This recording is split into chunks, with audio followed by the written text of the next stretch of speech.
everybody, and welcome to our very first industry showcase. Today, we're going to be focusing on religious organizations. I'm Presley from customer support. You might recognize me from chat if you've ever come in. But today, we're so excited to present to you our first attempt to produce content specific to your industry so that we can learn from Streamyard savvy professionals and experts on how to best utilize Streamyard with built-in features, popular add-on tools, and community outreach strategies. It's been so much fun to see where you're all from. Please keep commenting wherever you're tuning in from. It's going to be such a great show today. So today, we've got to expect we're going to have three separate sections of the show. We will show you how to effectively show your religious text on screen, learn the best practices on incorporating live music and musical performance, and then finally, how to build a virtual and hybrid community through live streaming. While our speakers come from different walks of life and faith-based organizations, we believe that their expertise and insights will still be valuable to any live show that wants to offer a better experience in showing text on screen, incorporating live music, and building a thriving virtual community. After all of our sessions, you are all welcome to stay behind and network with each other in the networking tab. So, some quick housekeeping tips for this platform that we're on, Hopin, at the moment. Our closed captioning service is provided by Aberdeen Broadcasting Services, and you can find the link to a pop-up window below the video here. You can also choose between English and Spanish closed captioning for today. Our stage chat is to the right of your screen. If you want to focus on the stage content, you can minimize the whole side section by clicking into the icon with one vertical line and a small arrow. If you want to participate in the live Q&A throughout the event, please add your questions to our chat so that we can bring them up on screen with Hopin Backstage, powered by Streamyard.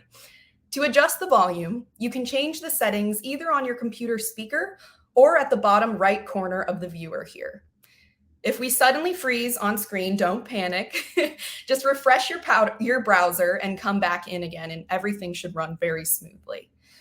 All right, let's get this thing started. So first, we have Dana from Streamyard and Romeo, who are going to guide us in their graphics and visual expertise.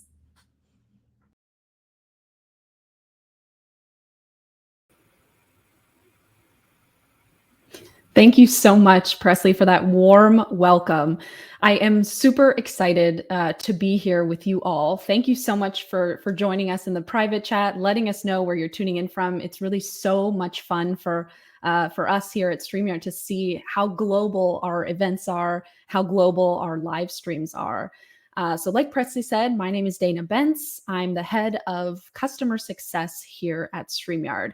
And our segment today is all about visuals, graphics, anything on video today for our industry segment, the religious organizations. Now, I wanted to give a little bit of context of why we decided to put on an industry showcase series. And I think if you've been a Streamyard user for long enough, for at least a month, you know how important listening to you is for the Streamyard team. Many of you know that the two co-founders of Streamyard go live every single week on Sunday nights. Many of you I see in the chat tune into that show as well. And the two co-founders get your feedback. The whole purpose of the Streamyard Town Hall is to hear what features you want, hear what kind of content you're wanting. And so we heard you wanted industry specific content, and we're giving it to you. Our first industry showcase is this one, focused on religious organizations, but we have many more industry showcases to come. So with that, at the end of each segment today, like Presley said, we're going to be doing live Q&A. So please continue to be posting in the private chat, or excuse me, in the public chat, and our producer will be bringing those questions on at the end to ask all of our experts those questions at the end of each segment. So you can be asking them throughout the whole time.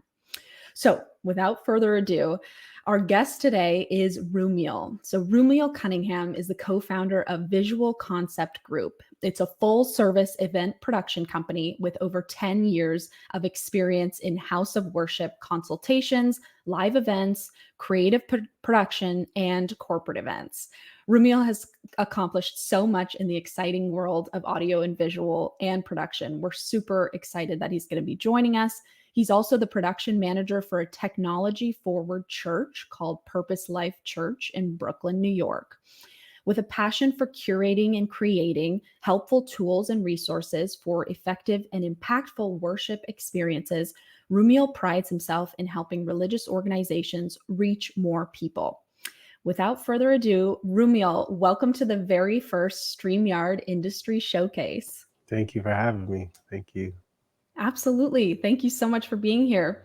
So, as you know, our segment is focused entirely on all things visual for any kind of faith-based organization. So, to set the stage, can you talk about how you're currently using StreamYard for a faith-based organization? Yeah, sure. So, my church, current church, Purpose Life Church, during the pandemic, we were ahead of the game, I would say, as far as streaming and being prepared for COVID. And one of the tools that we used and we found useful was StreamYard. Our pastor decided to start a program called Kingdom Conversation, and I wasn't available to really help him out as much, so he kind of took on the responsibility, I would say, of producing the shows for himself. And honestly, I think it came out amazing, and it was a great tool for him to have people come in.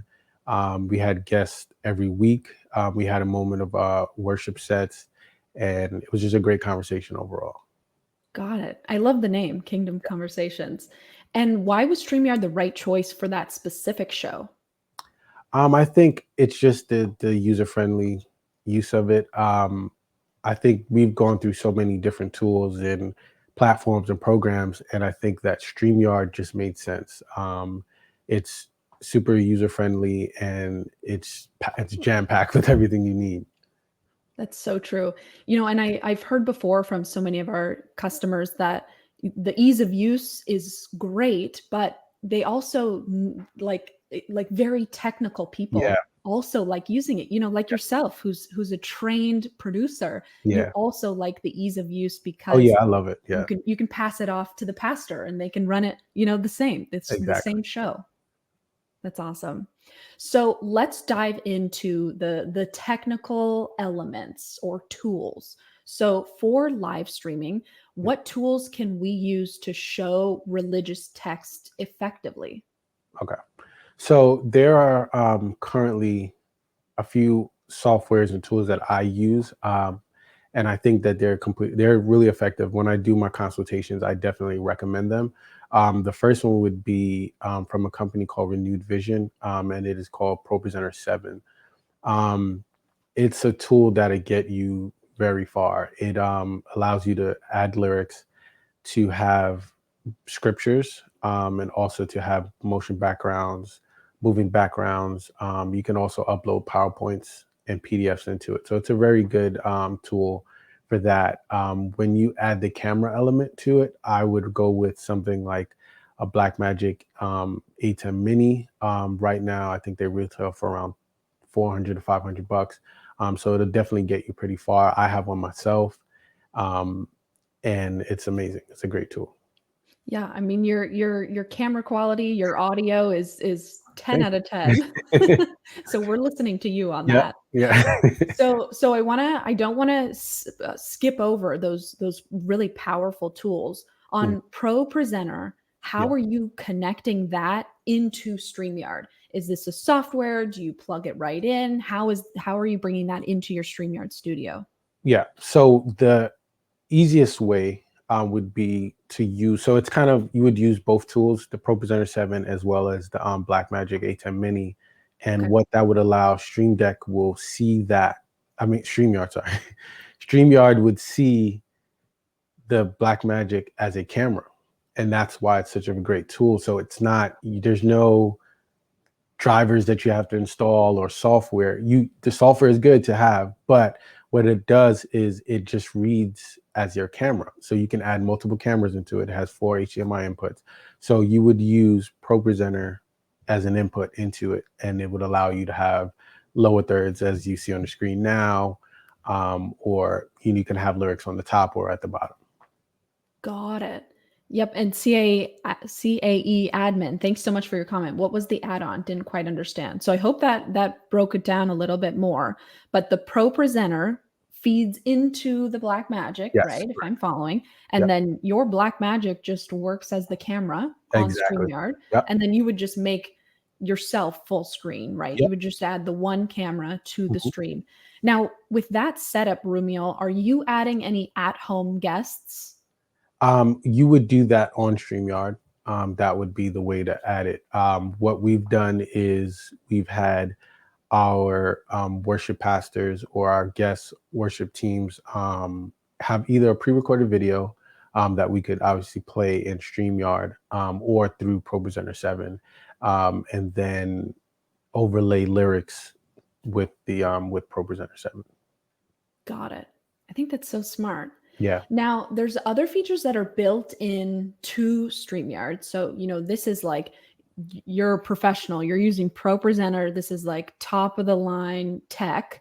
Now, if you just want to use what you've got, like just the basics, Mhm. we've got, screen share, we've got the video clips section, which are less than 10 minutes. We've got the local video, which is unlimited length if it's way more than 10 minutes of a video.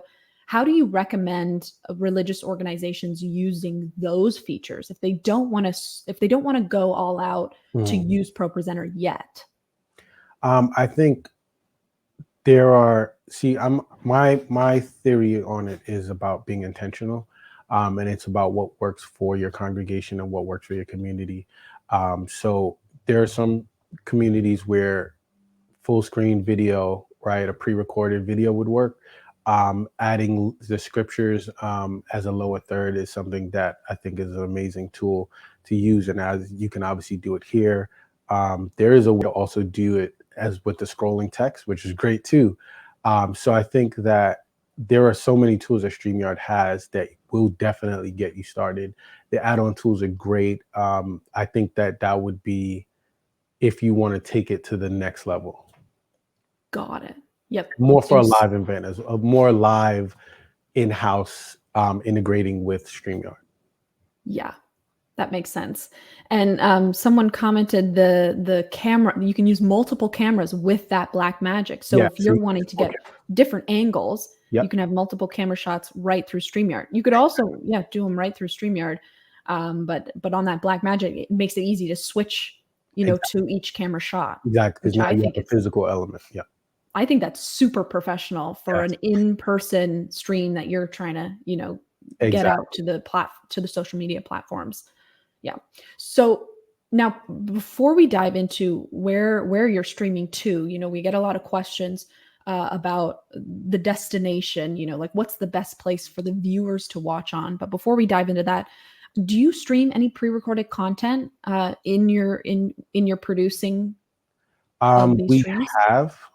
Currently, we do pre-recorded video announcements and a pre-recorded offering segment, which is pretty cool. We do what we call Stewardship Matters, and it's about kind of stewarding your tithing on just your life or in general. So that's something that we do pre-record weekly. Got it. Okay, that's Pastor Essen Williams. Got it. Smart. Okay, let's dive into the destinations. So like I said, I hear quite a bit like, where should my viewers be watching? Should I stream to YouTube? Should I stream to a platform where people can sign in, like hop in? Where do you stream to on a weekly basis? So currently we stream to 3 platforms. We stream to Facebook, YouTube, and a platform called Church Online platform. It is a free service. Well, they're all 3 free, actually. I think if I would give an option, I would say Church Online platform is a great tool because you can also do a lot of engagement. and it's personal to the church's page. So you can add it to your church's website if you do have one. And if you don't, for the ease of use, my next recommendation would be YouTube, because it's super easy to just type in the name of the church and there you go. So super easy to get set up on YouTube. Exactly. And then if you want to take it to the next level, church online, what are some other features of that destination that you like for, like, what kind of engagement features are there?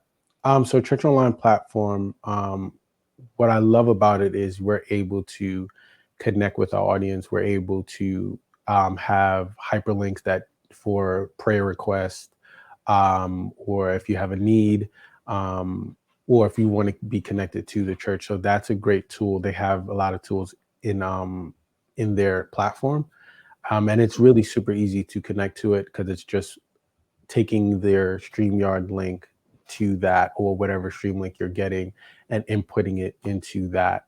What's also a good tool is if you have a pre-recorded service or anything pre-recorded, you can have that go to Church Online platform as a service. So it's what's called simulated live, sim live, and it will see it as a live event, even though it's not live.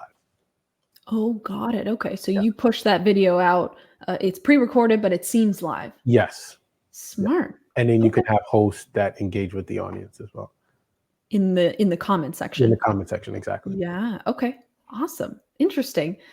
Okay. So I want to know, as we're navigating this very weird pandemic we're all faced with, what does hybrid look like for your community? Yeah. So we definitely shifted our approach. When we first started, I would say that we looked at it just as, hey, we're streaming online. And the term that I would use is we would say, watch us online, right? Now we've shifted the narrative and now we call it an online community, e-community. What we use it now is an e-campus. So it's what we consider, you are part of the church. Your e-campus is you're a part of us. You're a part of our family. On Sundays, we say, join us. We engage with the audience. So what I would say for any church going forward is the hybrid is understanding that is also, they want to feel like they're in the room. So engaging with them, being super intentional about the content that you're sharing. What we do right now, we also do an intro and an outro team. So there are hosts that actually interact with our online community, our e-community, before service and after service. So that's another great tool or idea to use to make sure that they're connected. And then also just your online presence, connecting with people on Instagram and Facebook. That's a big part of the community, and always reaching out. There's so many tools like MailChimp where you can reach out to people and get connected. Our community our e-campus is amazing. My pastor shares the stories all the time. There are people that have gotten baptized and saved without actually being in the physical building, which is no amazing. kidding. All online. All online. So No kidding. Wow. taking the narrative from an online platform or join us online to an e-community, an e-campus is important. I love that. And I love that you said, like, the people who are tuning in from their house, the people who don't feel ready to go back in person, you're still really thoughtful about them. Yeah. You're trying to bring them, like you said, make them feel like they're in the same room. I think that's so important for bringing the two communities close, the ones who are ready to go back in person and the ones who aren't, who just want to, maybe it's more convenient. They just want to stay tuning in live online. Exactly. Yeah. I love that. So Romeo, we're almost out of time. It's almost time for live Q&A, which is always my favorite part because we get to hear questions from our audience. You've given so many tips so far, different platforms. I know our audience has already been saying great info, Romeo. We're going to check out those platforms. But can you give us different tiers of advice? Like, what would your advice be for the person just getting started? Like, Romeo, I don't even know where to get started. And then we've got the intermediate, a tier of advice. And then what would you tell the expert? Like, what should the person who's really advanced be doing? So I would start with just being intentional with the content, intentional with the engagement. What the starting point I would say is knowing your audience, knowing who your community is. So if you have I would say seasoned people, congregation, older people, figuring out the best way to connect with them. So if it's via Zoom, and with Zoom you have a number that they can just call. They may not know how to connect via Zoom, but they can connect over the phone and hear service. The medium I would say is a Streamyard, a platform and engaging, but also still being intentional about your audience and how you engage. And maybe probably using some of those tools, Propresenter 7 and the Blackmagic A10 Mini. And then for the techies, I would say camera choices, platform decisions, I would say even just overall engagement. I think intro and outro, I'll be honest, when my pastor first recommended it, we were like, I don't get it. But I see how vital it is, and I see how amazing it is to engage with a community of people that aren't physically here. And in the beginning of the shutdown, we were separated from people, and we called it a lobby. So after the pre-recorded service, we would have a live Zoom lobby. And it was amazing. I would actually give that for everyone that, just have a Zoom session and just meet with everyone. I think we did Good Friday services, and I think the best Good Friday service we had was a Zoom Good Friday service. And it was amazing. Kidding. It was just, we actually stayed on the Zoom probably 45 minutes after service was done, just because of how amazing it was to interact with people. So hybrid, definitely figure out ways to interact. Zoom is an amazing tool for that.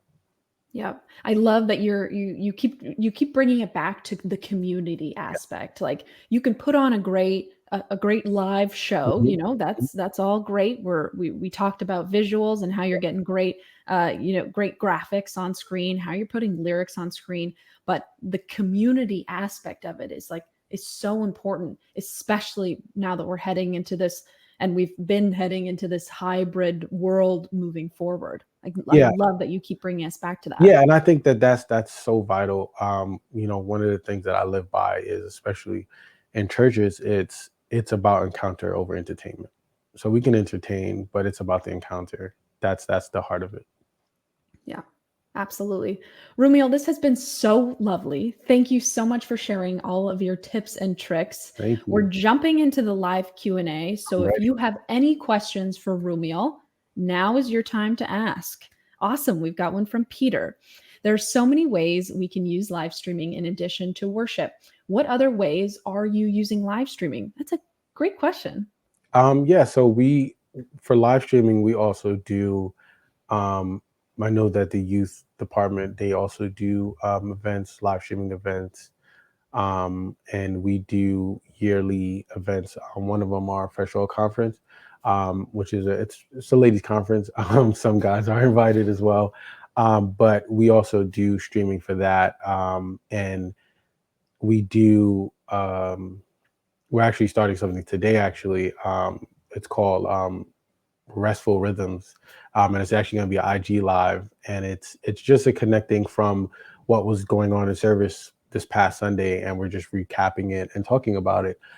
So there's so many other ways you can do it. IG Live is one of them. Just connecting with people. I would say that. Awesome. Great. Ruben, thanks for your question.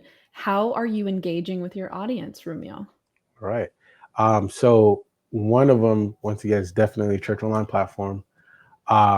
it's probably the best tool I'd say we use for engagement, because of the analytics that we get behind it.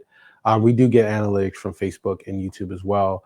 And once we kind of connect with people, we can also reach out. We do reach outs after we do follow up. So we do reach out to people and kind of connect with them and just see what's on their heart.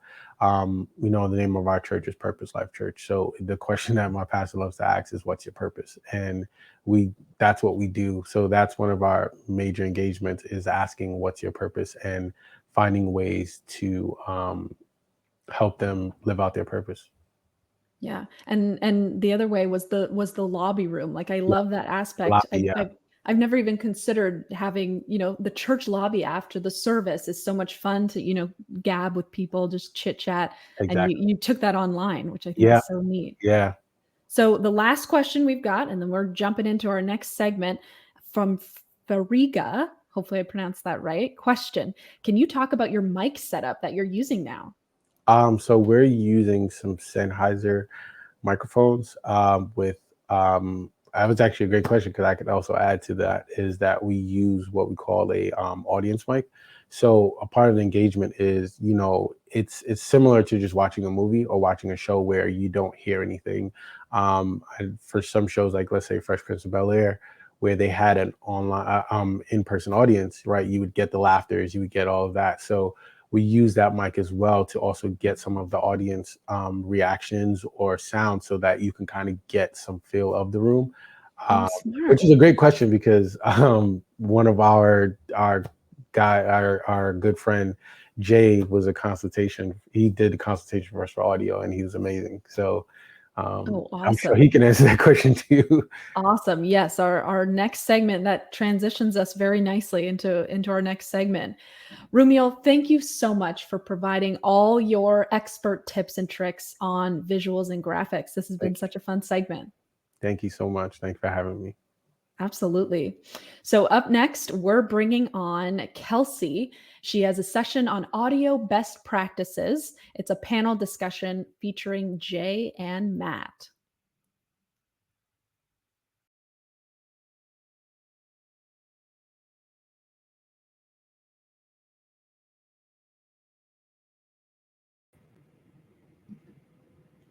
Hello, everyone. Welcome to our Audio Best Practices panel discussion.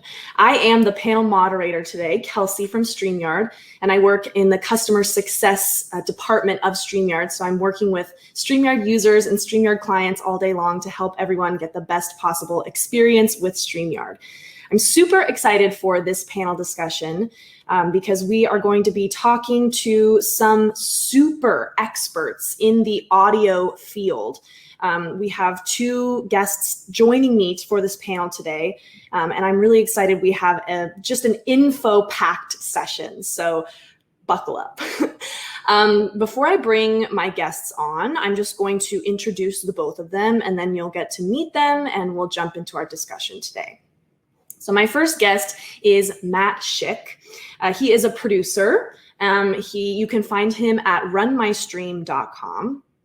And background in producing for television, commercials, theatrical, and virtual events. With clientele ranging from celebrities to international organizations to Fortune 500 companies, Matt's expertise in both creative development and technical execution has made Matt and his team one of the most in-demand production companies in this new virtual landscape.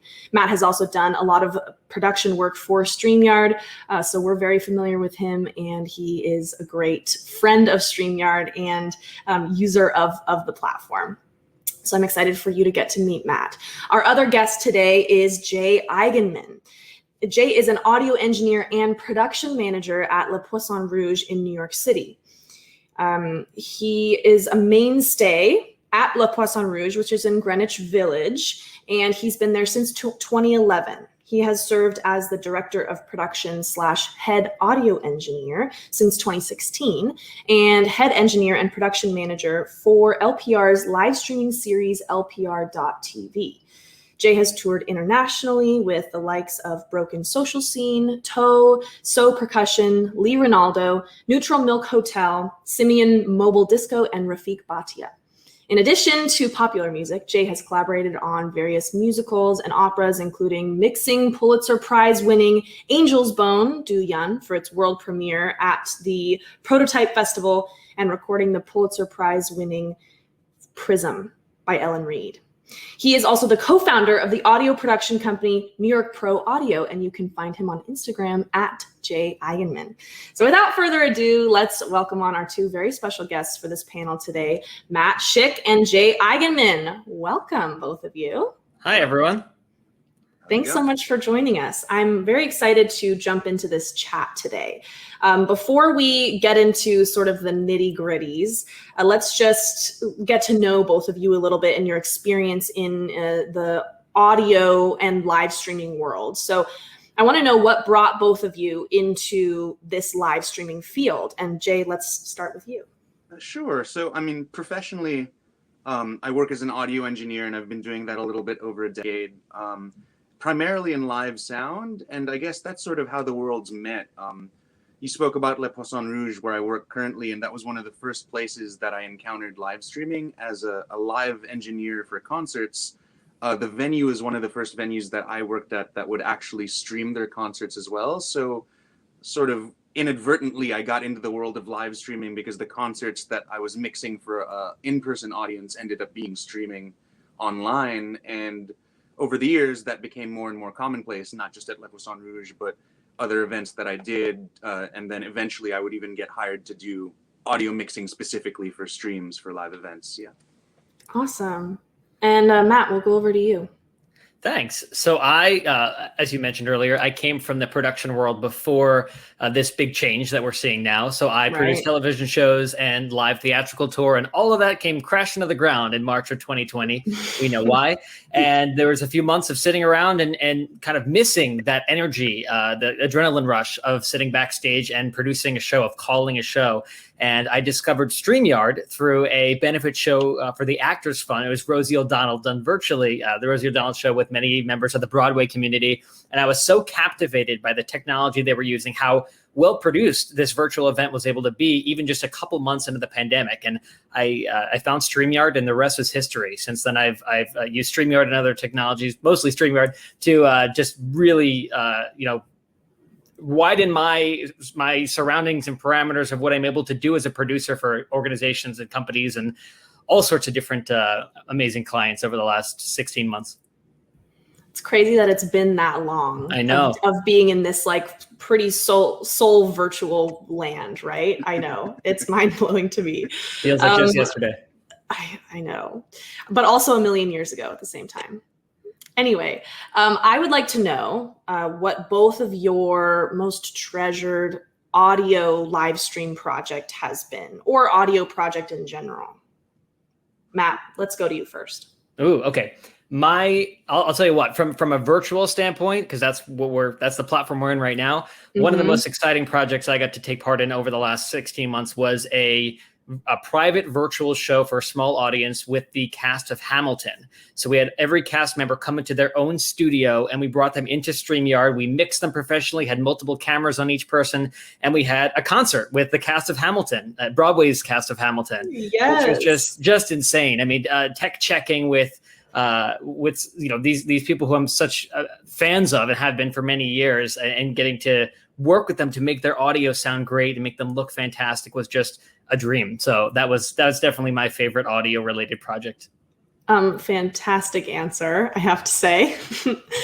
Jay, over to you. What is your most treasured audio live stream project? Like, what do you say after a virtual event with a cast of nothing's gonna pretty awesome. I'm sorry, I should have went second. I know that was a good one. That being said, no, like I think maybe in context of the last 16 months, I would have to say my favorite project that I've worked on was LPR TV, simply because it's associated with Le Poisson Rouge, where I was working prior to the pandemic. But also just for me, as you mentioned, there was a few months of not knowing what to do, and LPR decided to do a series of live streaming concerts on our own platform. And it was an amazing opportunity for me and a bunch of my colleagues to come produce these shows with an in-person artist. And it was about 35 shows over the course of 3 or 4 months that, in the pandemic, we were able to safely execute these shows and share them and broadcast them to the world, and still, be able to do our craft and find our way in this new sort of hybrid world. So it was also, I guess, really heartwarming to me to know that there's some way forward. Back when we didn't know what the timeline was looking like for things reopening, it felt like it's not quite the same thing as having, hundreds of bodies into space, but we can do something that both the artists and the technicians and the audience can enjoy. And it was a great success, and I was really, really proud and excited to be a part of that. And Le Poisson Rouge is the place to be in New York. So like the fact that you were able to continue like these amazing events that you're known for throughout this is just bravo. I mean, that's amazing. True. So, okay, both of you, thanks again for joining us. And I want to really jump into the meat of this session. Obviously, we're talking specifically today to religious organizations and how to sort of best set them up for success to stream their content, right, and put their religious organizations virtual. So I want to know, in terms of music and performance in live streaming, because choir, musical elements are a big part of a lot of religious organizations. So what are the first few considerations we need to think about in terms of incorporating choir, music, or musical performance into live stream? I guess before we even get into the audio element, I feel like maybe we should talk about actual interfacing or hardware, or sure. Yeah, let's get into that. I feel like we should talk about the actual connection to the internet, and I would assume that everyone who's trying to broadcast a performance of any extended period of time, the religious organization or whatever it is, like, you want to have a reliable internet connection, and most obviously we want to have something wired, Ethernet. Yes. Go straight in. Wi-Fi is great, especially if you're watching a stream or if you're at home watching Netflix. But first things first, you want to make sure that whatever platform you're streaming on, or the computer that you're streaming from, device, you have a broadband internet connection that's wired in. Yes, exactly. We talk with StreamYard users all the time, and we say, like, you can have really fast speeds, but it's the quality of the connection that's most important to give you really high quality video and sound. So plugging directly into your router is really the best way to go. Sure. It's just like anything wireless. Bluetooth, everyone's had Bluetooth cut out for them before. If you can plug in hardwire, it's always a much more surefire route. And if you don't have an Ethernet port on your computer or your device, you can get these. This is a USB-C to Ethernet adapter you can get. It's like $15 on Amazon. It will allow you. Yeah, exactly. It will allow you to plug that cable in right into your computer. So there's really no excuse not to do it. Once you start, you will never, ever go back, because your speeds will be so much better and it'll be much more reliable. And I guess after that, and I feel like that's sort of the bare minimum technical thing, I think the considerations when it comes to music is, understanding what you're trying to convey. If you have, as you mentioned, Kelsey, there's oftentimes musical performances. You want to be able to best capture the performances that are part of your service, or even just the message of the service effectively. And a huge part of that is audio. So 99% of the time, that means usually using multiple microphones to capture the different elements. And when you're using multiple microphones, you're going to need some sort of mixing platform, whether it's a mixing board, something like what Matt has there. If your service already has in-person attendees, chances are you're using some sort of soundboard, or your volunteer team or your production team is using a soundboard, whether it's an analog one like Matt just showed you, or a larger one. So there is some sort of mix happening for the audience in person that's going to the speakers. And I will say that mixing board, Matt, if you could show it just one more time, that looks very overwhelming, at least to me. Like, I know that, there's a billion buttons on there, but it's actually a pretty simple connection. Can you sort of just talk us through the general idea of how this would work with two microphones, for example? Absolutely.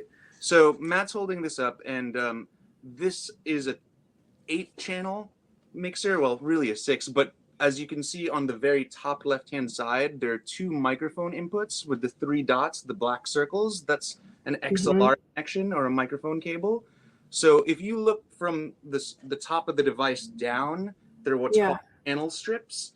And each of those strips is basically a path for audio. So each one of those round circles where you plug in a microphone is a channel. So for 2 microphones, you can plug in the first one there and the second one there, as Matt just pointed out.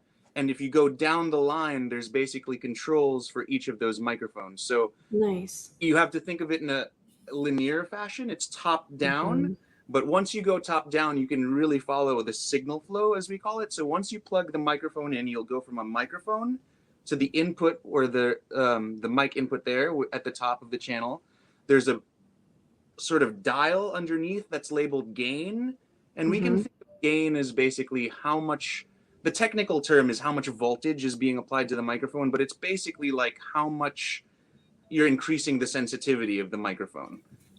And then essentially that board will just plug into your computer. Is that right?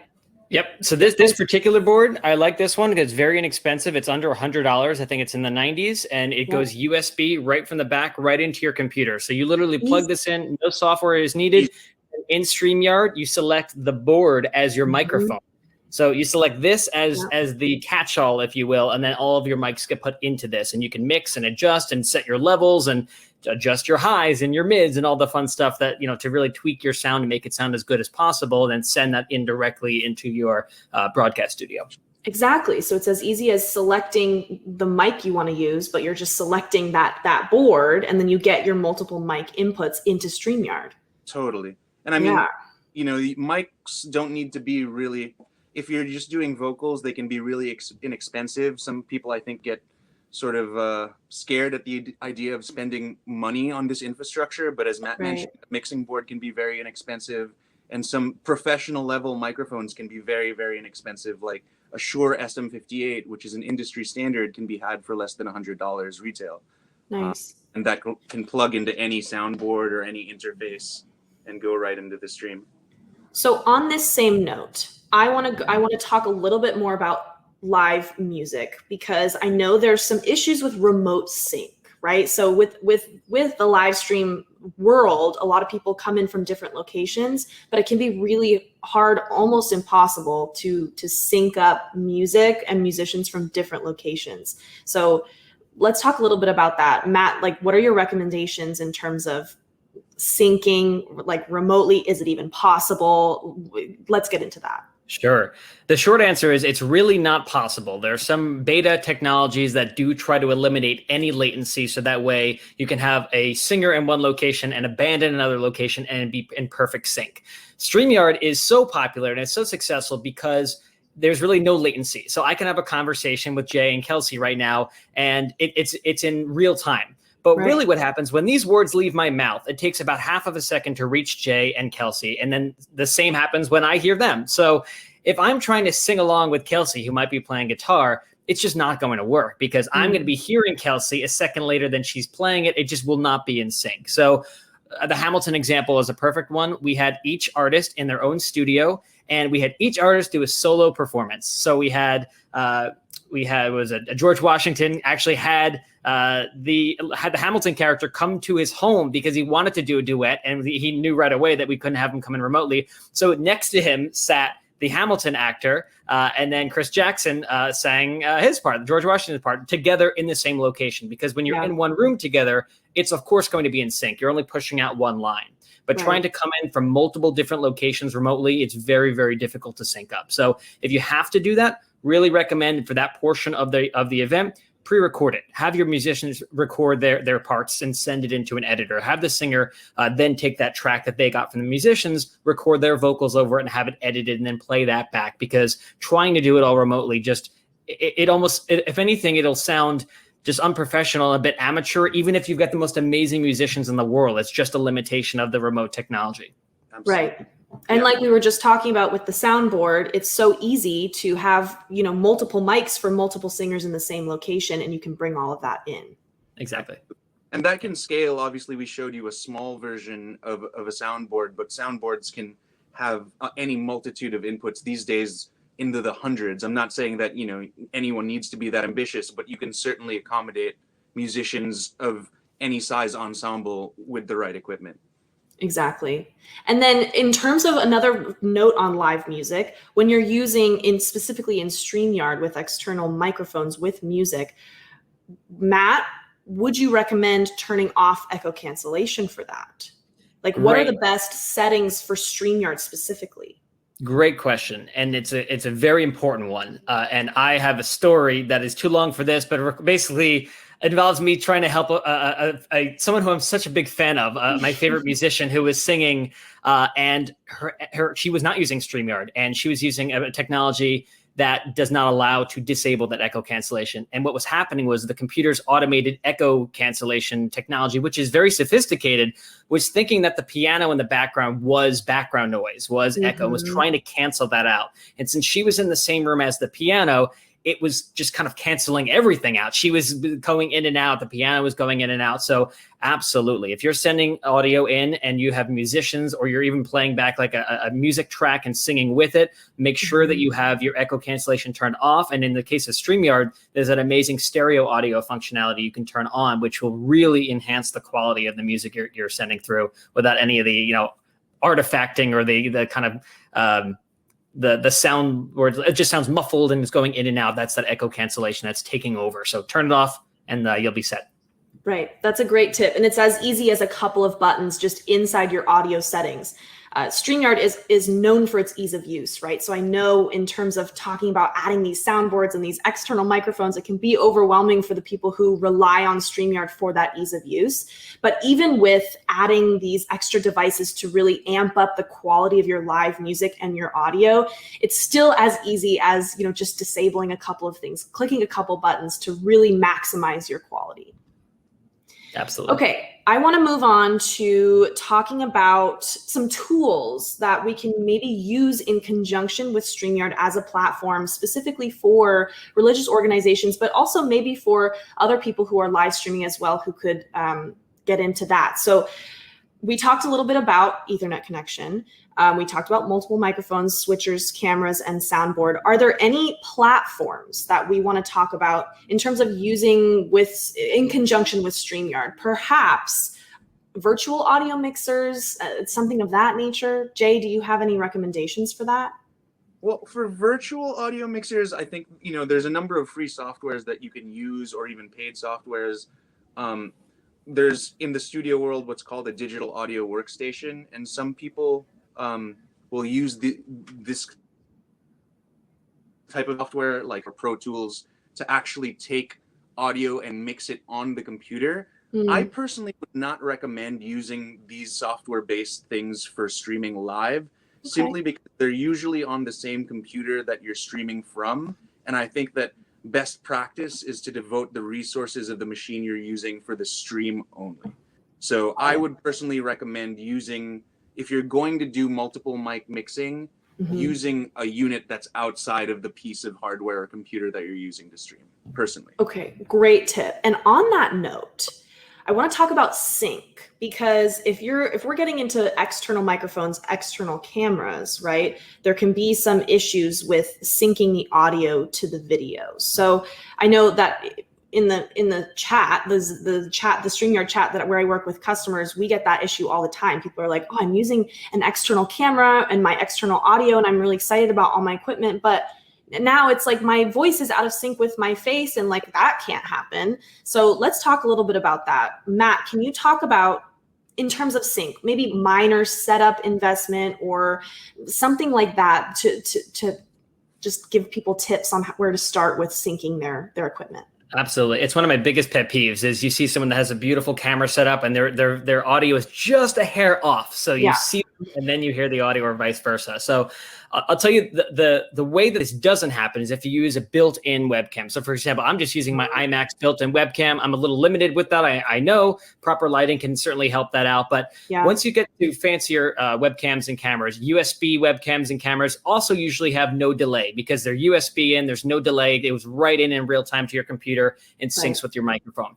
Now, once you start going to really high-end cameras that take like an HDMI input, you'll use a capture device to get that input into your computer. Or you mentioned it a minute ago, Kelsey, a basic switcher. This is the Blackmagic 810 Mini rather. This allows you to have 4 cameras, 1, 2, 3, 4, that all go into the back here in HDMI. and then into the computer. So I can switch between camera 1, camera 2, go to camera 3, cut back to 1, which is another very inexpensive device you can get and really enhance the quality of your broadcast.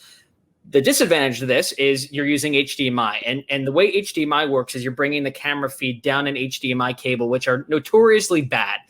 So the video gets a little bit delayed in going through the HDMI, which means the audio typically hits first, then the video. So you need to delay the audio a tiny bit, delay it a bit, so now it's in sync. You manually have to do that, basically. So a couple easy things we recommend doing. Number one, if you are doing that, it's definitely helpful if you can go into the camera. So if you have like an audio interface, whether it's the board that I just showed or the interface that Jay has, if you send the output of that right into the camera itself, show then that again, Jay, so we can see it. Sure. Come on, Vanna White. But yeah, there we go. Vanna White, yeah. More. Come on, you got to give us the fingers, Jay.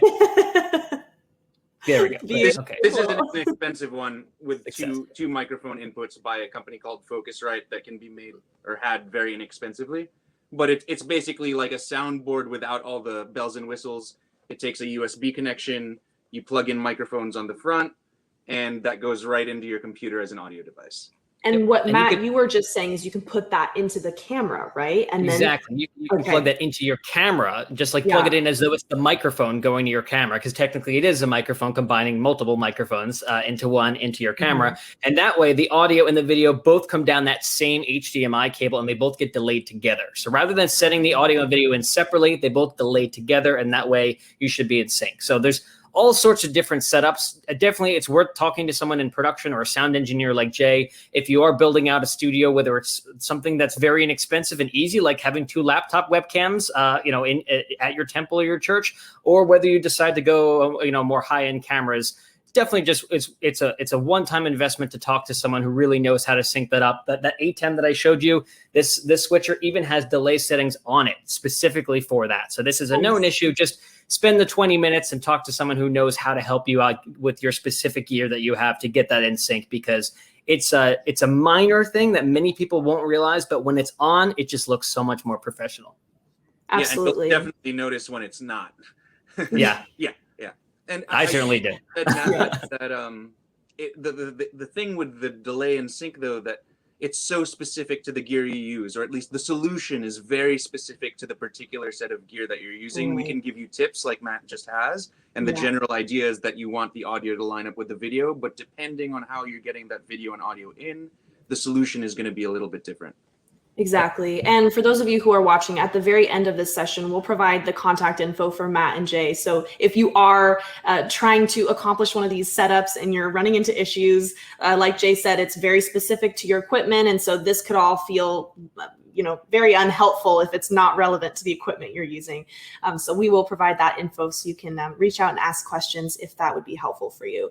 And also, I just want to note too, I think a lot of these concepts, we're trying to break them down very simply, but I know for a lot of people who are just maybe getting started with StreamYard, or you maybe have an in-person religious organization or congregation that you're just starting to take virtual, there are a lot of ways that you can do it even more simply than we're talking about. Like Matt mentioned, you can take just 2 laptops and set them up at different corners of your space and have them both logged into StreamYard and shooting at different angles, and then you can switch between those.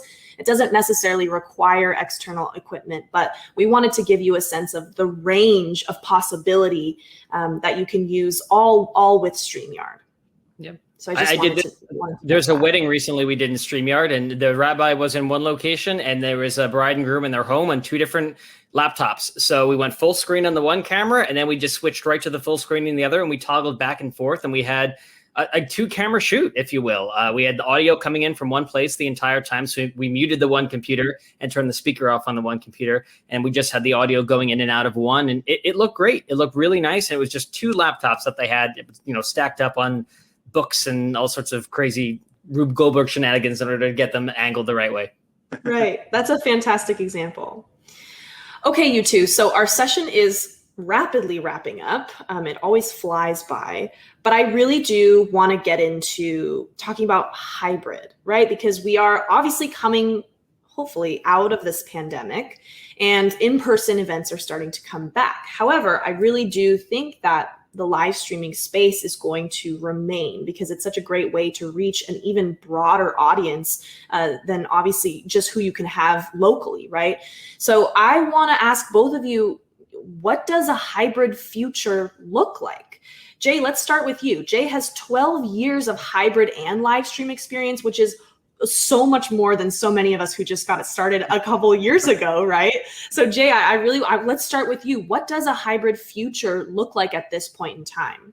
Yeah, it's interesting because, as you said, like it has been around in some shape or form for a good amount of time, but because of the circumstances in the last year and a half, I think that not just in entertainment or streaming, but everyone was trying to harness the possibilities of working remotely. So when it comes to live streaming, it's more, I think, about maximizing what you're able to do once people start coming back. So, for example, in my particular use case, I work mostly in live concerts, and I imagine that houses of worship are much the same way. You've either just started to have live audiences back or are beginning to. And I think it allows for a future where you can reach a larger group of people because the two are not necessarily mutually exclusive, right? You can have your in-person event, but allow streaming to reach an audience that you wouldn't normally have access to, whether it's logistically that they're not in your physical location, that they're unable to attend for, because they're halfway across the world or across the country, or because they're, working that day, but they can still tune in. And I think it's really useful to see the possibilities in that sense, because it certainly allows us to think outside of the box of what was possible with just having people sharing an experience in a space. But I think the flip side is also really interesting because it also allows people to participate in a way that they haven't been able to before. So not just sending broadcasts out, but having guests and people participate, whether it's audience members or guest performers, be piped in with technology to be shown on a video screen or to interact with the congregation or the speaker. I think the possibilities are endless and the technology is definitely there. So it's, I think, about thinking about it creatively and really just see where it all takes us. Yeah, exactly. Now, Matt, you and I were chatting the other day and you told me this awesome scenario where I think you were working a production at a temple, right? And then you were able to bring the audience, the virtual audience in, but then also stream the in-person situation out. Can you tell us what that setup was? Because I think that speaks exactly to Jay's point. Absolutely. Jay couldn't have tied it up nice enough. So we built a studio in a temple across town. There's a 3-camera shoot using that exact switcher that I showed you. We had a bar mitzvah, and we do this regularly. So everyone who was remote was able to watch the feed of the bar mitzvah, a 3-camera shoot of the bar mitzvah boy on stage. And the best part of this entire thing is that Grandpa, who was 100 years old in Israel, was able to come in and read a prayer. And at that moment, the 2 large screens on the side of the temple went full screen on Grandpa, and it was like he was in the room. And I remember looking at this and thinking, this isn't going anywhere. This parameter of this pandemic has forced us to push the bounds that we didn't know was possible. And now that we know we can really enhance the way in which we communicate, it's not going anywhere. So it was a really special moment to be able to bring a remote guest in and have them be with us in the room, in the temple. And everyone at home got to see that interaction. Everyone in the room got to see that interaction. And it was special because a 100-year-old grandpa is not making it to New York City, I think, anytime soon. It's normally out of the question. And this predicament that we found ourselves in with the pandemic made that a possibility. So to Jay's point, it's just pushing the boundaries and thinking on your feet and doing the best you can with the technology and what's available. I truly have chills when you were saying that story, because I think at the beginning of this pandemic, when we were all forced to go virtual, it was so isolating, right? Like people were ripped out of schools and classes. We all went home to our spaces. We were all alone for essentially a year, right? And I think that a lot of us maybe felt like this virtual space was, like I said, just isolating, just less of a good option than being in person. But Matt, to your point, like now that we're kind of moving we've gone through this virtual age, and we're moving back into the in-person, and now we can bring them together, and we can actually bring, you know, the special people who wouldn't otherwise be able to be in person with us. You know, we can bring them in. Like, that is now so connecting, even more connecting than just being in person with the people who are, you know, local around us, who are able to attend. So I'm just incredibly inspired by that. So thanks for sharing that example, Matt. Yeah, 2 years ago, Grandpa would have been watching a video after the fact, and now we have the technology and tools in place to bring him in and actually have him be a part of it. So a lot of good has come out of this. Absolutely. A lot of good. Okay, so we have officially reached the end of this panel discussion. I think the three of us could go on for hours probably, but we will spare you all. Like I said, in the event that, you know, any questions came up for any of you watching, hopefully, you know, the wheels have started turning if you are thinking about, you know, expanding your setup or moving virtual or moving hybrid or virtual. And, you know, both Jay and Matt have been so gracious to join us today. And they've also been so gracious to be willing to answer any questions that you all have. So we're going to drop their contact info. Just check the banner below, and you can reach out to them with any questions. But I hope you really enjoyed this segment and that it was helpful for you. And thanks so much for tuning in. Great. Thanks so much. Great to meet you, Jay. Thanks for having us. Likewise. Thank you so much for having me. Thank you both.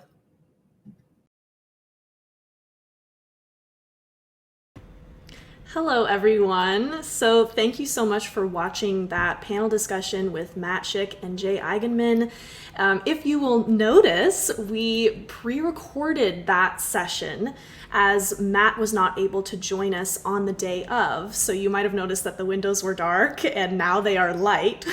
We filmed that a few days prior, and we were able to use Streamyard's lovely video file share feature to share the entire segment with you all. However, we were very, very lucky to have Jay join us again today live for the live Q&A portion, because we didn't want to not include that. So I'm so honored to have Jay join me again live today to answer some questions for you all. So I'm going to welcome Jay to the stage. Hey, Jay. Hi, everybody. Hello.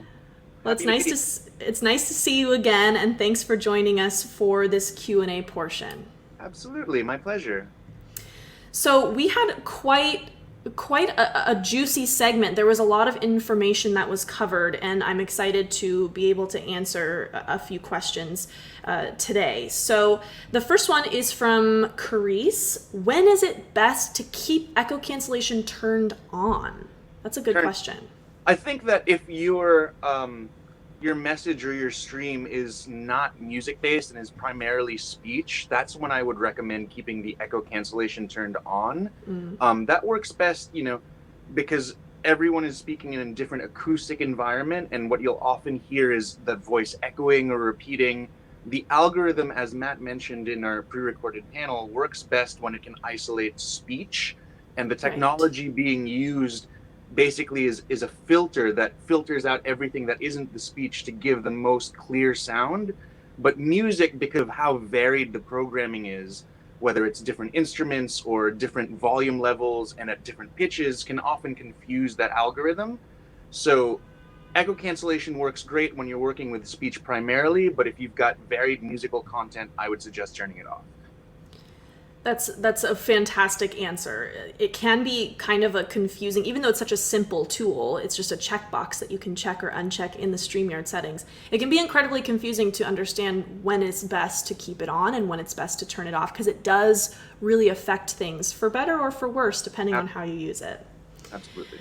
All right, this is a great question, and I'm excited to hear your answer about this one. Recommendation of microphone options in different price ranges. Can you give us like a top tier, mid tier, and low tier option if you could? Absolutely. So, I mean, primarily for voice, if you're just streaming by yourself at home, and it's one microphone, I think the easiest thing to do is getting a USB microphone that plugs directly into your computer.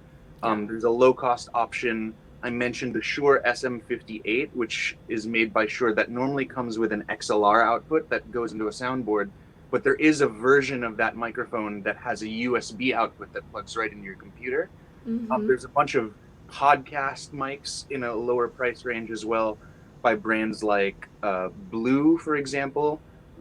That's the one I use. I can give a visual of that actually. Oh, fantastic. Yeah, look at that. It's a little, I believe it's called the Yeti, if I'm not mistaken. Yeah, exactly. Yeah. Blue and Yeti. That plug right into your computer, and that's relatively inexpensive as well. And as you go higher in price, I think it becomes more of the scale of what you're trying to do. If you're doing live events with a congregation that has a musical performance, then you would need multiple microphones, and the sky is sort of the limit, because you can go very inexpensive to super expensive studio microphones by companies like Neumann or Sennheiser that are thousands of dollars. Right. That being said, you're probably going to want to have a soundboard when you're using multiple mics and someone to operate that. So that's already sort of the mid-tier. If you're starting out with just yourself, one microphone is going to do the job. It's going to be much better than using an internal microphone on a webcam or even a video camera. And then beyond that, you want to add a soundboard, and then you can add multiple mics. It doesn't have to be a lot of expensive microphones.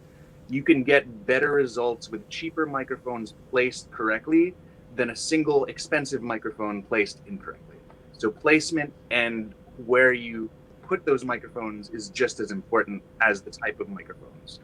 Absolutely. And that goes back to in our panel discussion when we were showing the Behringer board where you can plug your mics in and the setup for that. And for those of you who are watching who loved that info, but it's a lot to take in, obviously, we will be recording this segment and sending it to everyone. So you'll be able to check back on that and use that panel info for your setup. Okay, last question before we wrap up. There's a good one from Susan. So our church will begin doing hybrid pop-up services. We plan to run these through Streamyard. Of concern for me is making sure the stream flows without glitching or freezing. If one does not have the ability to plug in directly to a router, what would your recommendation be to help ensure that our connection isn't severed? That's a great question. And sometimes you have to be, you're forced to work within certain limitations. So in this case, you're not able to plug directly in a router.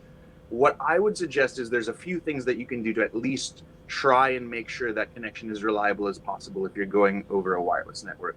The first and most important thing is try and make sure that maybe you have a separate network specifically for the stream that no one else is using for other things. So if you have the ability to not share that wireless connection, that bandwidth or the amount of data that's coming back and forth over the air can be 100% focused on your stream. While it won't necessarily guarantee that there's not going to be any hiccups, you can eliminate those variables by trying to get as many things as possible off the same network that might be in competition for that stream. That's the first thing, and I would suggest checking your actual internet provider's speed. At bare minimum, I've done streams without any glitches with a speed of 10 megabytes up and down. I would personally be much more comfortable with anything above 20 megabytes up and down. And especially if you're not plugging in, right? Absolutely. Yeah. And anything above that is just going to give you more peace of mind. I mean, certainly if you can have 100 megabytes up and down or greater, that's fantastic, especially if you're going wireless. The last thing I would check is the type of router that you're using, or wireless router, to see if it's a 2.4 gig or a 5 gigahertz router. That sounds complicated, but basically there are different models of routers that allow different speeds, and you want to use a router that will allow the highest speed possible being transmitted over the air.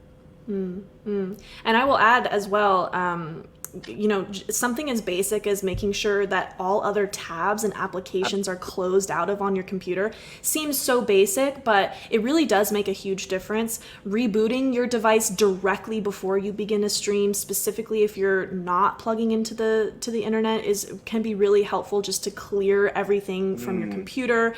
All these little things combined together can set you up for success if you're truly not able to use that direct plug-in connection. Okay, well, we are out of time, unfortunately. But Jay, I'm so glad that you were able to join us for the Q&A session, and thank you for being available for that panel discussion as well. You've provided such amazing info, and we're so lucky to have you join us today. So thank you. You're very welcome. My pleasure. And anyone feel free to get in touch at any time. If you have any questions, I'll do my best to help. So absolutely. And below, I'm displaying that banner for Matt's contact info and Jay's contact info as well. So take that down, and you can shoot them any questions that they'll be able to help you with for your specific setup if that feels relevant to you. So thanks again, Jay, and we'll speak soon. Absolutely. Bye, everybody.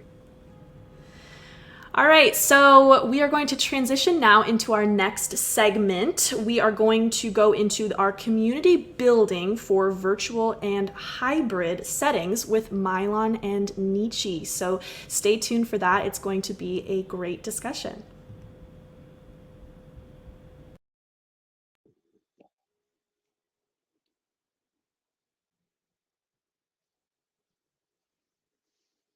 Hello. I'm Mylon. I'm on the customer support team at Streamyard.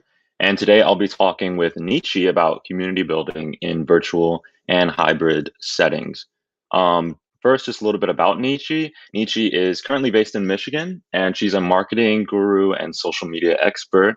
In addition to building her own successful clothing brand, which is called Nietzsche Made It, she also currently works on a faith-based urban clothing brand called Big Drip Threads, and she serves as the marketing and publications director for the Pentecostal Assemblies of the World Incorporated.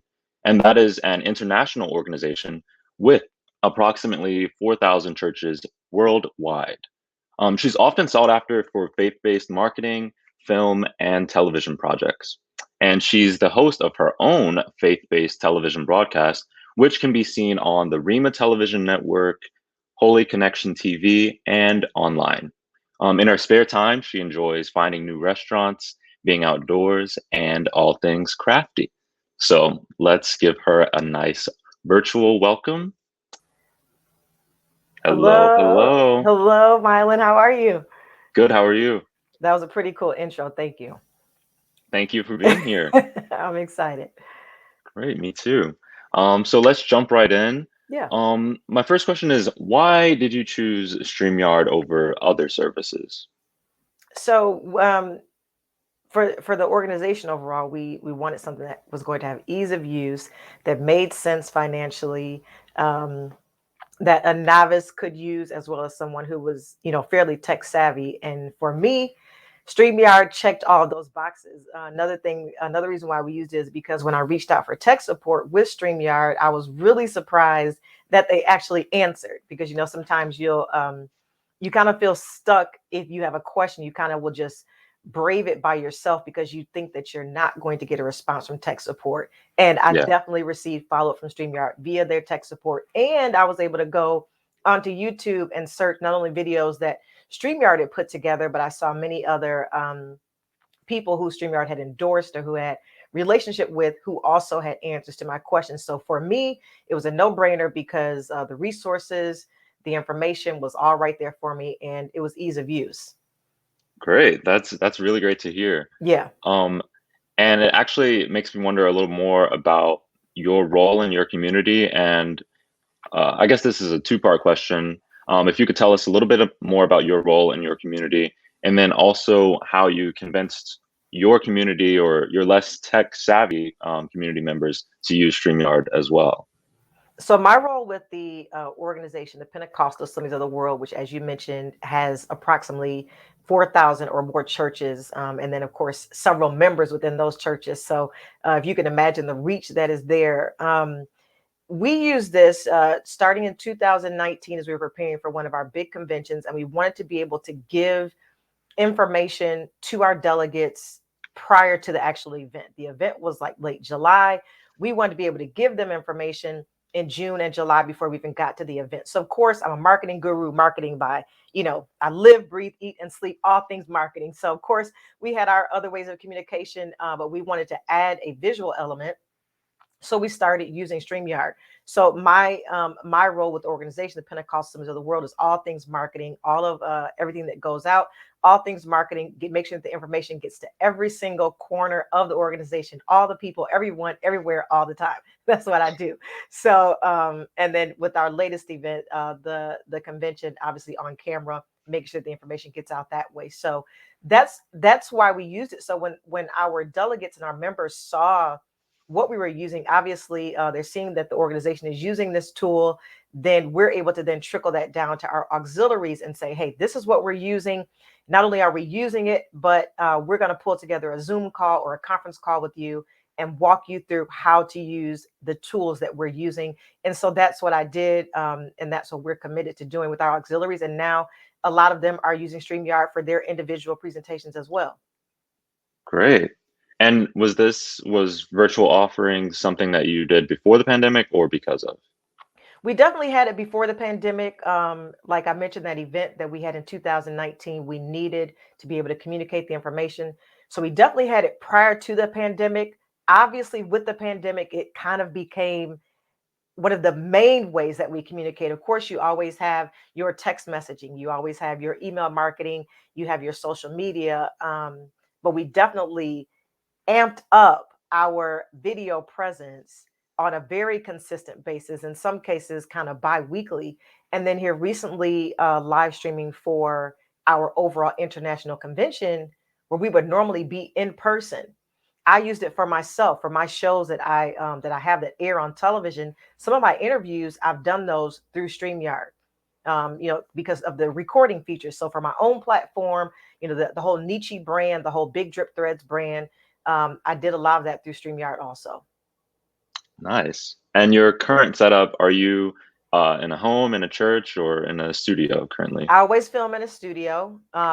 Not that you have to do that, Miley. You definitely don't have to always do that, but that's my preference. So I always film in a studio.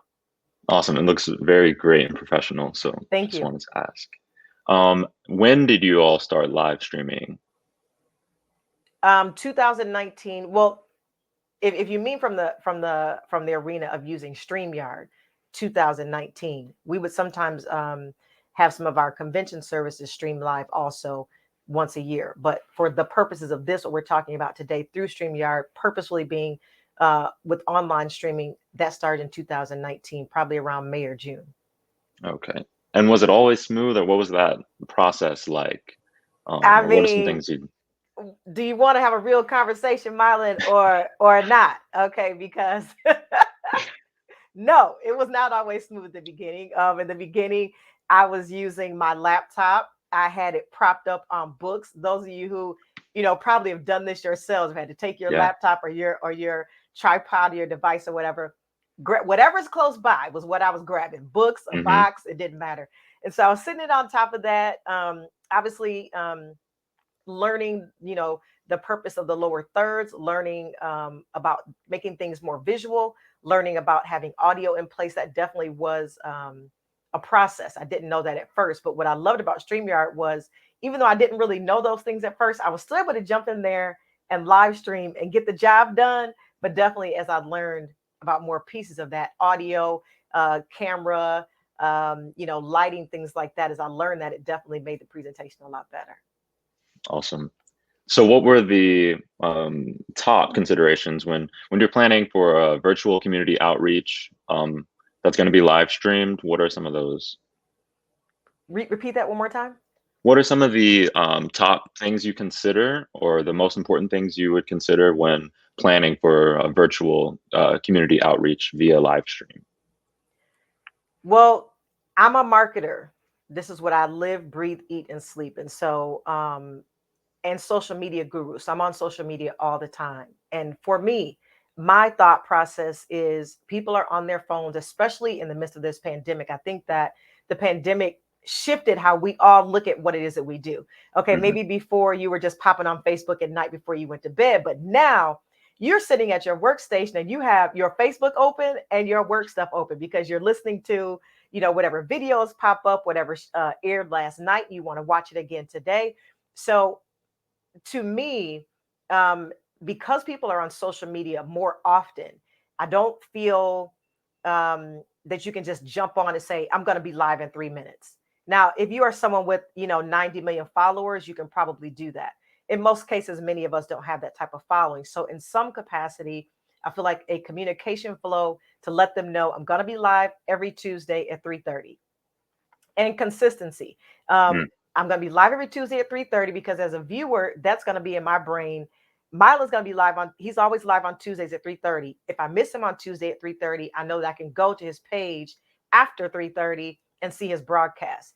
So some layer of communication in place there, whether it be through text messaging, whether it be through email blast, whether it be through what you place on your social media as a reminder, something to let the people know that you're coming. The second thing I would say is the time in which you do your live broadcast. As much as I want to say, if I go live, you should just show up and check me out, Mylon, it doesn't work like that. Yeah. Okay, not in a lot of cases. So you kind of need to let your people know when you're going to be going live and go live at a time that fits them.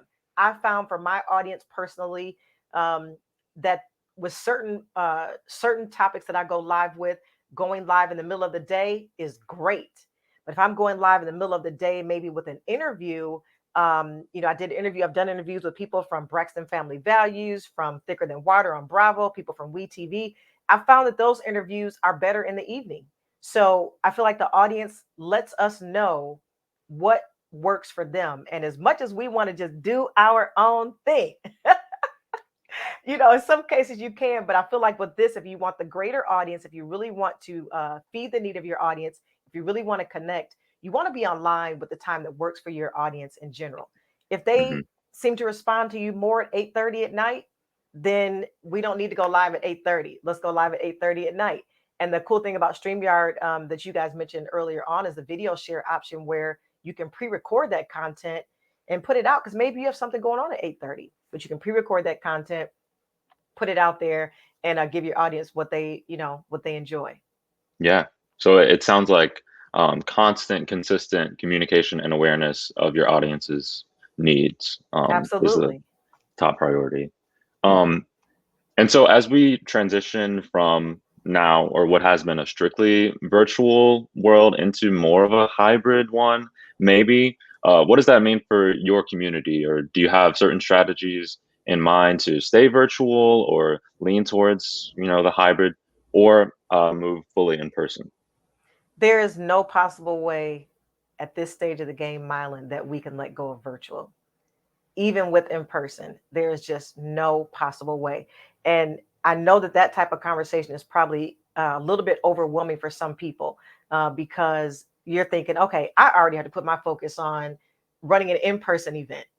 How can I add additional focus to a virtual event? Yes, it's going to take planning. It's going to take communication, and it might even take a team of volunteers to make sure that that's intact. I like what the gentleman were saying before about having some of the after sets where some of you had some after sets where you had people come together and join in, or where you bring in another person or some people who are watching, allow them to be part of that broadcast, so that you have that virtual piece in there. When you're presenting, if you don't have all those layers in place yet, you speak to that virtual community. You give an actual greeting to that virtual community. Hello to our Facebook family. Hello to those of you who are streaming via Instagram. You communicate, you greet them. You make it a point to say something to them in the middle of your program. Let them know that they're there. Let people know how to follow on all of your social media handles. This lets your online audience know that they are a part. And then also in that comment section, communication during your live broadcast, so that people know that someone actually from whatever organization or platform that you're communicating with is participating. I'm always in the comments. Okay. I'm always talking to the people in the comments when I'm live without question. And if it's pre-recorded, I'm sitting in the comments and I'm talking to that audience. So to me, there's going to have to be some conversations with our respective demographics, organizations, platforms, what have you, how to merge these two, because virtual, when outside really opens up fully, is not going anywhere. Mylan, during this time of the pandemic, an entire virtual audience has been built. Yeah. An entire, whether we wanted it or not, an entire virtual audience. In church, we would say, Mylan, touch your neighbor and say entire. Okay, an entire audience has been built. And so it would be crazy to just leave that demographic hanging. and we're going to have to find a way to incorporate them. Some of the churches and leaders that call me for consultations or for marketing or what have you, we sit down and we have a conversation about what is it that you have available to you. Can we put a team together to support that scenario? And sometimes it's easier than you think. You just need a conversation with somebody to kind of help you break down all the pieces. Yeah. Wow. Thank you. Well, let's do just what you're talking about and communicate with the audience. Okay. And let's take on a few questions from the audience.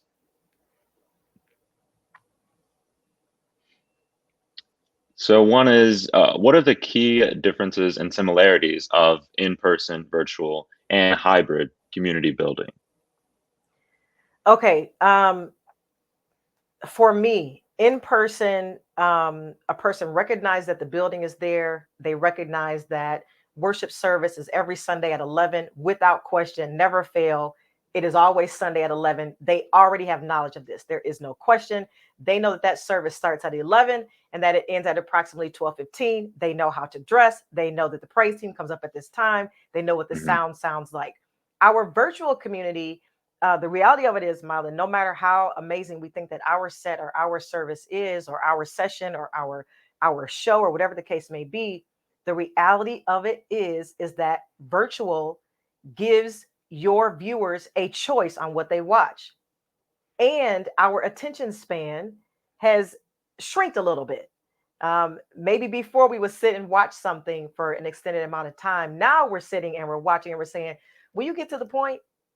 You know, in TV time, you know, I've produced for Christian television and still do sometimes. We learn that television 1 minute is different than in person 1 minute. 60 seconds on screen is different than in person. In person, 60 seconds is like, oh my gosh, that was super fast. On screen, 60 seconds is like 4 minutes. So there is some consideration for what we're doing virtually to make sure that the attention span is being kept, that we're trying to move along with what it is that we're doing, but still being innovative, still being captivating, still making sure that we're delivering what is it we're going to be delivering. It doesn't mean we have to rush through a service or rush through an event, but definitely cognizant of our viewers' time and their commitment to watch. Because I'll be honest with you, Mylan, sometimes if I log on to an online broadcast and it's 15 minutes in before they start doing, you know, giving me kicks and giggles, I might walk away for a second or go to another video for a second and come back, you know. So you know, so we do have to be cognizant, I feel, of mirroring those two scenarios, which I think definitely can be done. Because if we go from the church environment, Mylan, many of us, as we go back into our churches, as the doors open, our church services have changed anyway. Where we maybe have been a 2-hour worship service or 2-hour and 15-minute worship service. Many leaders that I talk to, those services are coming down to like an hour and a half. And so I think, you know, with your demographic, you'll determine what best fits. But yes, there's some differences and some similarities there. We could talk all day on that. Yeah, it sounds like a lot of it is around engagement, just keeping them and keeping the audience engaged. Yeah. Cool. So Peter asks, hard to build a relationship and trust without consistency. Do you have a schedule? Peter, you hit the nail on the head. There has to be consistency. For me personally, I create a day that the delegates or followers of whether it be my brand or whoever's brand it is that I'm helping, that they have a newsletter that goes out the same day of every week. You can send out a newsletter letting people know your live schedule, when you're going live, and a link directly to your live platform. You can utilize an email newsletter system. A lot of them are free. MailChimp, Constant Contact, Mad Mimi, a lot of them are free if you have under 1,000 or under 500 people who are a part of that newsletter. And then you can also have some packages that are, you know, just above that, the more that you grow. So that's a free option to you, is to communicate on the same day every single week via a newsletter, letting them know when you're going live. You can schedule that in advance. You can also, on your social media, maybe you're making a commitment every Monday. We post that we're going live on Tuesday at 7:30. And then we post every Tuesday at 6:30 that we're going live at 7:30. So yes, that consistency must be there, because again, Mylan, if I open up my phone right now, which is stays at my hip, and I go on my Instagram, if I open up my Instagram and I go into my feed, hey, Streamyard, there you are. if I go into my feed, and refresh this, I could have missed the post that you made yesterday. So you definitely have to let me know again, not because I don't want to support, but just because we are so inundated with our social media right now that we just have to be reminded. So yes, you do need to have a consistent schedule. Once you get into that rotation, it's kind of becomes second nature. You're like, hey, okay, it's Monday morning, 8 a.m. I need to make a post about the service tomorrow. So yes, definitely consistency is definitely necessary. Peter, that's an awesome question. Yeah, and thank you for dropping those tools that you can use to send out those email blasts as well. Yeah. I think we're going to do one last question, and that is, can you share the important thing for all faith-based community outreach practitioners to remember? Yeah, okay, let me just give you a moment of transparency here, okay? So Please. I do feel like I'm good at what I do. We all feel like we're great at what we do, right? But I would be lying if I didn't say that there have been times of my journey where I didn't look and see what someone else was doing, and I thought I had to alter how I did things because they were doing it and they were doing it successfully. Well, the hard lesson that I learned was that my audience is different from your audience. Your audience is different from the person's audience next door. So what may work for my audience visually, time wise, color wise, setup wise, information wise, content wise, is not going to work for your audience. So I think that for faith-based outreach practitioners to remember is to deliver to your audience. You know your audience already. You knew them before the pandemic. You know what kind of music that they like. You know the speakers that they enjoy having. You know all of that. Deliver, deliver, deliver, deliver, deliver on that. And then with that, whenever we make a recipe, whenever we make, my favorite dish, Mylan, which is like stuffed salmon, every once in a while I might add a little extra pinch of this. But the basis of the recipe is going to be the same. It's going to be a piece of salmon and cream cheese and spinach with garlic mixed in. Every once in a while, I might add some Old Bay seasoning. I might add a little bit of nature seasoning, but the basis of what that recipe is that is good on a consistent basis is going to stay the same. It does not mean that I'm not going to pick up an idea from somewhere else and add a little pinch of something, but the basis that I know works, that never fails, I'm going to keep that basis the same. So for your audience, you know that there are certain arenas of that always work. They say, if it ain't broke, don't fix it. I say, if it ain't broke, don't fix it. But every once in a while, add a little seasoning, add a little sugar, add a little cinnamon. Okay, so you can That's add a little amazing. sugar, if it's not broke, give them what you know is the basis and then add to that, glean from other environments. But don't alter everything that you're doing just because another environment is doing it, because their audience is different. Awesome. Thank you so much for your time and for all your insight. We really appreciate it. I was excited to be on, Mylan. I'm humbled and I'm appreciative. Thank you so much. Thank you. And now we're going to welcome everyone back. Welcome back the team, because a few special audience members are going to win some StreamYard merch. Hello, hello. Hello, everyone. What a great session we've had. This has been such a fun event. All right, everyone, we're moving into the giveaway portion of this stream. Arguably one of the best parts, although the content that we've had shared with us today is absolutely invaluable, but I know we all love some merch. So drop a comment in the chat with the hashtag StreamYard Showcase, and we are going to do a giveaway. So let me pull that up. And we will start collecting your hashtags. Make sure to drop it in the chat. Otherwise, you will not be qualified to win the giveaway. And just to give everyone a little bit more context, StreamYard has this giveaway tool built into the platform. So if you just go to streamyard.com/giveaway, you can also host your own giveaways. And we've seen people give away all kinds of things. Of course, we're giving away merch because we love seeing people wearing StreamYard shirts in all of their streams.